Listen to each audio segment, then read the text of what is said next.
श्री रामचरितमानस के बालकांड में गोस्वामी जी कहते हैं कि कारण कवने श्राप मुनि दीन्हा, का अपराधे रमापति कीन्हा। यह प्रसंग मोहि कहूँ पुरारी, यह प्रसंग मोहि कहूँ पुरारी। मुनि मन मोह आचरज भारी, मुनि मन मोह आचरज भारी। भगवान शिव जी कहते हैं कि हे पार्वती, कारण कौन श्राप मुनि दीन्हा, का अपराध रमापति कीन्हा। यह प्रसंग मोहि कहूँ पुरारी, मुनि मन मोह आचरज भारी। माता पार्वती जी भगवान शिव जी से पूछती हैं कि मुनि ने भगवान को श्राप किस कारण से दिया। लक्ष्मीपति भगवान ने उनका क्या अपराध किया था। हे भगवान शिव, हे पुरारी जी, यह कथा मुझे कहिए। मुनि नारद के मन में मोह होना सबसे बड़ा आश्चर्य की बात है। यहां पे इस भाव को समझना है कि माता पार्वती जी भगवान शिव जी से पूछती हैं कि हे प्रभु, वह कौन सा कारण था कि मुनि नारद ने भगवान विष्णु को श्राप दिया। भगवान विष्णु को नारद मुनि श्राप कैसे दे सकते हैं। वे तो परम भक्त हैं, वे तो भगवान के परम भक्त हैं, और भक्त भी कभी भगवान को श्राप दे सकता है। आखिर यह कारण क्या था। भगवान ने ऐसा कौन सा कार्य किया था कि उनके परम भक्त नारद जी को श्राप देना पड़ा। हे त्रिपुरारी, कृपया यह अद्भुत प्रसंग मुझे विस्तार से सुनाइए और मुझे समझाइए, क्योंकि यह कथा मेरे मन में बड़ा आश्चर्य और कौतूहल उत्पन्न कर रही है। इस भाव को समझना है कि जीवन में आगे बढ़ने का सबसे बड़ा साधन है धन। धन नहीं है। जीवन में आगे बढ़ने का सबसे बड़ा साधन सही जिज्ञासा है। जो मनुष्य के मन में प्रश्न उत्पन्न करे, जानने की जिज्ञासा हो, तभी मनुष्य जीवन में कुछ सीख पाता है, समझ पाता है और अपने जीवन को श्रेष्ठ बना पाता है। आज का व्यक्ति समझता है कि सबसे बड़ा आगे बढ़ने का जीवन में सबसे बड़ा साधन है धन, बल, प्रतिष्ठा, सम्मान। बल्कि नहीं, जिस व्यक्ति के हृदय में कुछ सीखने की जिज्ञासा है, कुछ जानने की जिज्ञासा है, कुछ बड़ा करने की भाव है, वही व्यक्ति विकास कर पाता है। वह जिज्ञासा के बिना जब मन में प्रश्न न उठे तो समझ लेना कि आपका विकास अवरुद्ध हो रहा है, आपका विकास रुक रहा है। और जो व्यक्ति सत्य को जानने के लिए जिज्ञासा रखता है, उसके ज्ञान के दरवाजे खुले रहते हैं और वह बहुत कुछ सीखता है। और आप जहां भी कहीं जाएंगे, सत्संग में, मोटिवेशनल क्लास में, ध्यान शिविर में, तो आपको वहां बहुत कुछ सीखने को मिलता है। यह न समझिए कि मैं तो जानता ही हूं।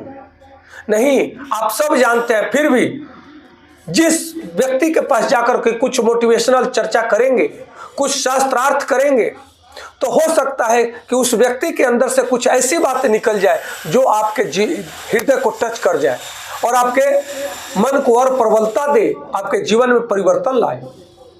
इसलिए कभी यह न समझना चाहिए कि मैं तो सब कुछ जानता हूं, मेरे को वहां जाने की आवश्यकता क्या है। तभी तो हमारे ऋषि परंपरा में कहीं छोटे छोटे ऋषि भी सत्संग करते हैं तो बड़े ऋषि जाकर के बैठ के सुनते हैं। एक तो उनका प्रोत्साहन हो जाता है कि बड़े ऋषि गुरु स्वरूप आकर के हमें सुन रहे हैं, तो उनका प्रोत्साहन हो गया। वो प्रोत्साहित होते हैं और आगे बढ़ने का कोशिश करते हैं और उनकी बातों को सुन करके उस सत्संग का लाभ हमारे बड़े ऋषि भी लेते हैं।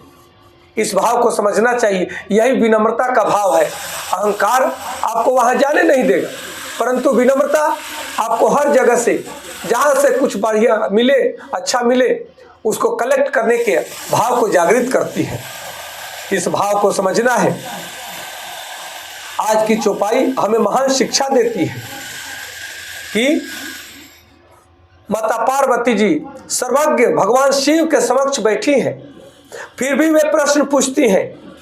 उनके हृदय में जिज्ञासा है, वे जानना चाहती हैं, वे सत्य को समझना चाहती हैं और यही एक सच्चे साधक की पहचान होती है।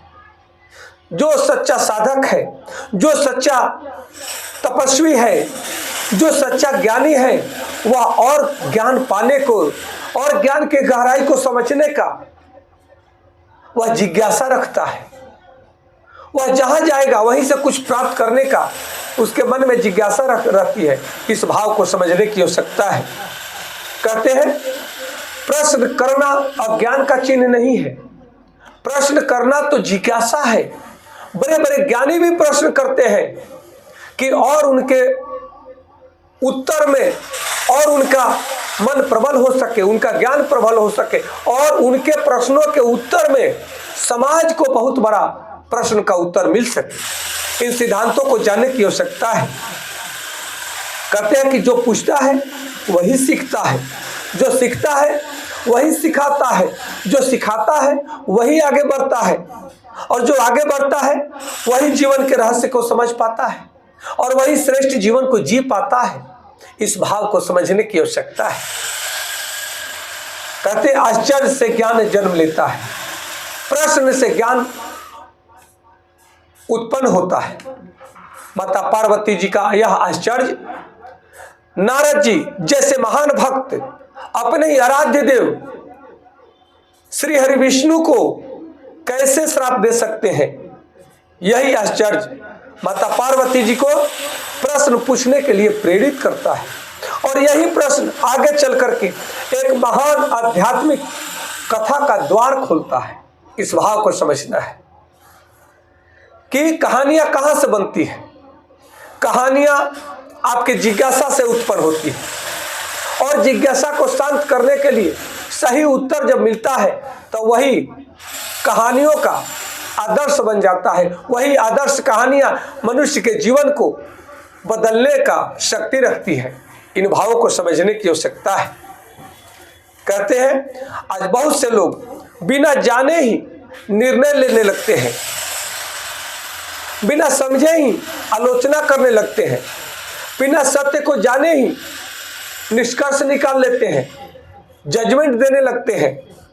लेकिन यह चौपाई हमें सिखलाती है कि पहले जानो, फिर समझो, फिर निर्णय लो, तभी आप अपने जीवन में सही निर्णय ले पाओगे, तभी आप सही तथ्यों को समझ पाओगे जब आप जानने की जिज्ञासा रखोगे।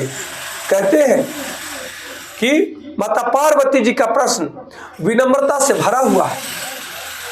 माता पार्वती जी विनम्र भाव से भगवान शिव से पूछ रही हैं कि हे प्रभु, हे नाथ, आप बताएं कि क्या कारण था कि ऐसा परम भक्त अपने ही आराध्य देव को श्राप देते हैं।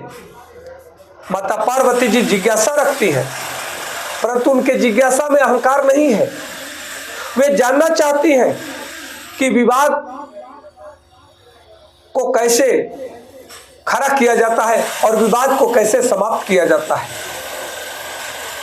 माता पार्वती जी हमें सिखलाती हैं कि ज्ञान प्राप्ति के लिए विनम्र होना अति आवश्यक है।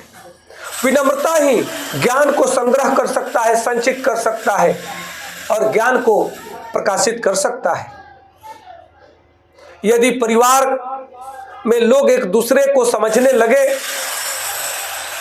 और एक दूसरे को समझने के लिए प्रश्न पूछे, यदि विद्यार्थी सीखने की जिज्ञासा से प्रश्न पूछे, यदि समाज सत्य को जानने के लिए प्रयास करे, अनेक भ्रम और विवाद समाप्त करने के लिए यदि समाज और हम और आप जिज्ञासा रखते हैं तो अनेकों प्रकार के सामाजिक विवाद और भ्रम समाप्त हो सकते हैं। ज्ञान का मार्ग प्रशस्त हो सकता है। ज्ञान प्रकाशित होकर के ज्ञान अपना मार्ग स्वयं बनाने लगता है। कहते हैं कि भगवान शिव और माता पार्वती जी का यह संवाद केवल एक कथा नहीं है, बल्कि यह गुरु और शिष्य के आदर्श संबंध का प्रतीक है। एक ओर जिज्ञासा है तो दूसरी ओर ज्ञान है, एक ओर प्रश्न है तो दूसरी ओर समाधान है, और इसी से आध्यात्मिक विकास का मार्ग प्रशस्त होता है। इस भाव को समझने की आवश्यकता है। जिज्ञासा ज्ञान का प्रथम चरण है। जिस व्यक्ति के अंदर कुछ सीखने की जिज्ञासा न होगी वह मूर्ख का मूर्ख बना रहेगा, परंतु जो व्यक्ति कुछ जानने के लिए प्रश्न करता है, कुछ सीखने के लिए प्रश्न करता है, वह निश्चित रूप से विद्वान होगा, वह ज्ञानी होगा और वह ज्ञान को अर्जित करेगा, वह अपने जीवन में विकास करेगा। इस चौपाई से हमें यही सीखना है।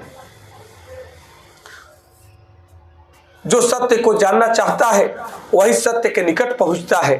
विनम्र प्रश्न ही जीवन को श्रेष्ठता की ओर ले जाते हैं। ज्ञान वहीं आता है जहां अहंकार नहीं, सीखने की जिज्ञासा होती है। इसलिए आइए हम सब मिलकर के संकल्प लें कि हम जीवन भर सीखते रहने का संकल्प लेते हैं, सत्य को जानने का जिज्ञासा बनाए रखेंगे और बिना जाने हम किसी के ऊपर कोई निर्णय नहीं सुनाएंगे, कोई दोषारोपण नहीं करेंगे, किसी का निंदा चुगली नहीं करेंगे। हम सत्य को जानने का सदा प्रयास करेंगे और विनम्रता के साथ ज्ञान प्राप्त करने के लिए सदैव हम तत्पर रहेंगे। यही हम सबका परम कर्तव्य है। तभी हमारा और आपका सारा समाज का जीवन तभी प्रकाशित हो पाएगा, तभी वह ज्ञान के प्रकाश से, विवेक से और आत्म जागृति से भर सकेगा। तो आज इतना ही। कल पुनः दूसरे चौपाई दोहा के साथ मिलेंगे। तब तक आप सबको कोटि कोटि नमन। हर हर महादेव। जय माता पार्वती जी। जय श्री राम, जय श्री राम, जय श्री राम।